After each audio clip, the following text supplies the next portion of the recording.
तो अभी तक आदिकाल से सिद्ध साहित्य और नाथ साहित्य के प्रश्नों को हम लोगों ने कवर किया। तो इसी साहित्य में फागु काव्य भी था। जैन साहित्य भी हमने कवर कर लिया है। सभी नाथ सिद्ध साहित्य से 25 प्रश्न, नाथ साहित्य से 25 प्रश्न और जैन साहित्य से 25 महत्वपूर्ण प्रश्न। तो आइए इस श्रृंखला को आगे बढ़ाते हैं और आज फागु काव्य जो कि आदिकाल से ही संबंधित है, इसके भी 25 महत्वपूर्ण प्रश्न कवर करते हैं। तो फागु काव्य किस काल की रचना है? तो फागु काव्य आदिकाल की रचना है। फागु शब्द का अर्थ क्या होता है? तो फागु शब्द का अर्थ है वसंत या होली का गीत। फागु काव्य किस ऋतु से संबंधित है? तो फागु काव्य वसंत ऋतु से संबंधित है। फागु काव्य का प्रमुख भाव क्या है? तो फागु काव्य का जो प्रमुख भाव है वो है श्रृंगार का। फागु काव्य की रचनाएं किस भाषा में हैं? तो फागु काव्य की रचनाएं अपभ्रंश भाषा में हैं। फागु काव्य का विशेष संबंध किस त्योहार से है? तो फागु काव्य का विशेष संबंध होली से है। आप लोग इसको ध्यान रखिएगा कि चाहे वो सिद्ध साहित्य हो, नाथ साहित्य हो, जैन साहित्य हो या फागु काव्य हो, इनकी जो भाषा रही है वो अपभ्रंश की ही रही है। हिंदी का प्राचीनतम फागु काव्य कौन सा है? तो हिंदी का प्राचीनतम फागु काव्य है जिन प्रभसूरी कृत फागु। फागु काव्य की रचनाएं प्रायः किस प्रकार होती थी?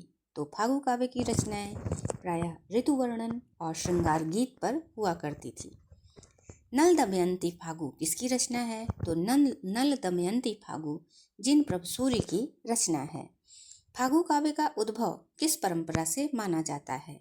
तो फागु काव्य का उद्भव जैन परंपरा से माना जाता है।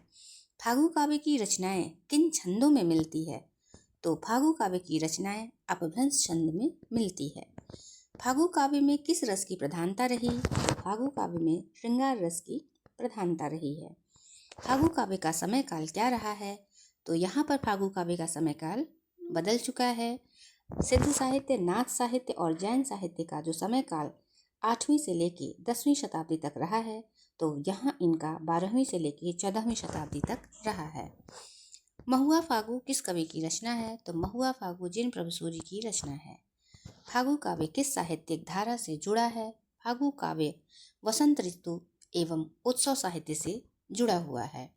फागु काव्य का प्रमुख विषय क्या है? तो फागु काव्य का जो प्रमुख विषय है वो है होली, वसंत और प्रेमोत्सव।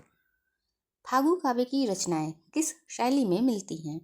तो फागु काव्य की जितनी भी रचनाएं हैं वो गीत शैली में लिखी गई हैं और उसी में मिलती हैं।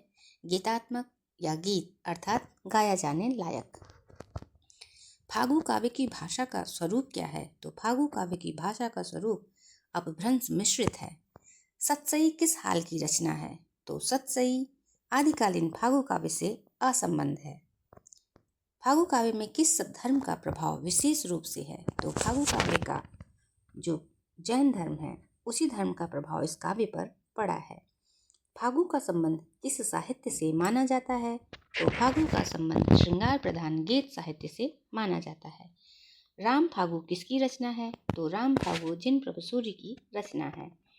फागु काव्य का प्रमुख लक्षण क्या है? तो फागु काव्य का जो प्रमुख लक्षण है वो है ऋतु सौंदर्य व प्रेम का चित्रण। फागु काव्य की लोकप्रियता का कारण क्या है? तो फागु काव्य की लोकप्रियता का कारण है ऋतु वर्णन व उत्सव गीतों की सरसता। फागु काव्य हिंदी साहित्य की किस धारा का अंग है? तो फागु काव्य हिंदी साहित्य की आदिकालीन साहित्य की धारा का अंग है। इस तरह से मात्र 4 मिनट में हम लोगों ने 25 प्रश्नों को जाना उनके उत्तर के साथ। बने रहिए चैनल पर। आगे की वीडियो के लिए चैनल को सब्सक्राइब कीजिए।